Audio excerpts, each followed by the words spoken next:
എൻ്റെ പൊന്നു മക്കളെ, കഷ്ടകാലം പിടിച്ചവൻ എന്നും കഷ്ടകാലത്തിന് തന്നെ മോതിരൊന്ന് പൊട്ടി. അങ്ങനെ അന്ന് രാത്രി തന്നെ പോയി നോക്കി. എനിക്ക് ക്ഷമയില്ലാത്തതുകൊണ്ട് ഒന്ന് പോയി നോക്കി, പക്ഷേ എനിക്ക് പറ്റുന്നൊന്നും കിട്ടിയില്ല. അങ്ങനെ അന്ന് സങ്കടപ്പെട്ട് ഇറങ്ങിപ്പോന്ന് പിറ്റേന്ന് ഞാൻ എൻ്റെ വീട്ടിൽ താമരശ്ശേരി വന്നപ്പോൾ അനിയത്തിനെയും കൂട്ടി താമരശ്ശേരി പോയി നോക്കി. അനിയത്തി അമ്മയാണ് പറഞ്ഞത് പുതിയൊരു ജ്വല്ലറി ഇവിടെ തുറന്നുണ്ട്, കുറച്ചായി, നല്ലതാണ്, പിന്നെ റെന എന്നാണ് പേര് എന്നൊക്കെ പറഞ്ഞത്. അപ്പം ഞാൻ എന്തായാലും പോയി നോക്കി. ഒരുപാട് ഇഷ്ടമായിട്ടോ. ഒരുപാട് കളക്ഷൻസ് ഉണ്ട്.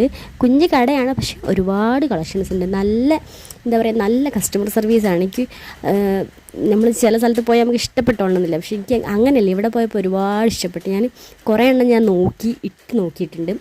അപ്പോൾ ഇതിൽ ഞാൻ ഏതാ മോതിരം എടുത്തത്, ഏത് റിങ്ങാണ് എടുത്തത് എന്നുള്ളത് നിങ്ങൾ കമൻറ്റ് ചെയ്യണം. അപ്പോൾ അങ്ങനെ ആർക്കെങ്കിലും വരാനുണ്ടെങ്കിൽ താമരശ്ശേരി റെന എന്നാണ്. ഈ വീഡിയോ ഇഷ്ടപ്പെട്ടാൽ ലൈക്ക് ചെയ്യുക, ഷെയർ ചെയ്യുക, കമൻറ്റ് ചെയ്യുക, സബ്സ്ക്രൈബ് ചെയ്യുക.